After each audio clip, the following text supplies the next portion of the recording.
God-fearing. Iban pala riyas ang ano mo, unaway daw parehas sa background. God-fearing.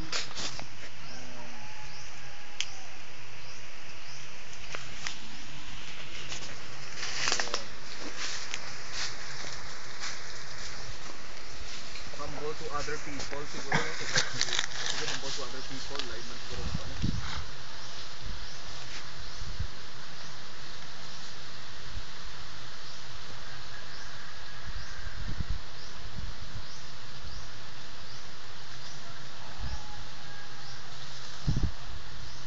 Okay.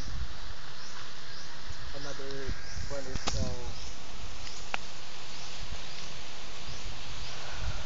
unity in diversity siguro. They knows the differences of each member and make a similarity out of it. So it's basically diverse pero may unity gyapon ka despite ng diversity, no? And respecting it. Knowing the differences and working for one objective despite of it. Mayroon man isang sabat nga respecting each other's uniqueness. So parang parehas sila nga duwa context. So isa lang guro natin kuan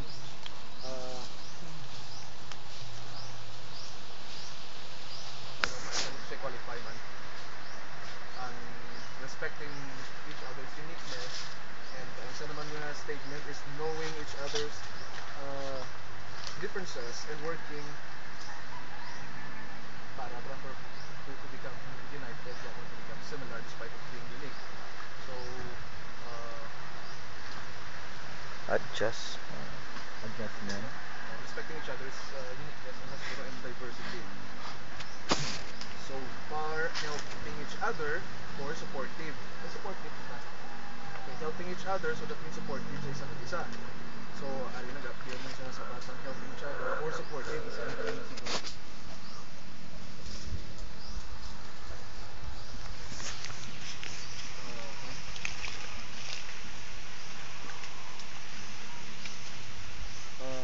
Competitive.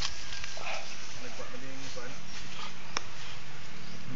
Ang understanding siguro, no, kagatog lang respecting each other's uniqueness siguro is can be considered as one, because you cannot understand another if wala mo na nagtawang iyan ng being unique. So isa lang na siguro kasabat. Friendship, or there's a strong friendship in the group. Although may competitiveness, ano comparative? Competitive siguro. Competitive na comparative. Aggressive,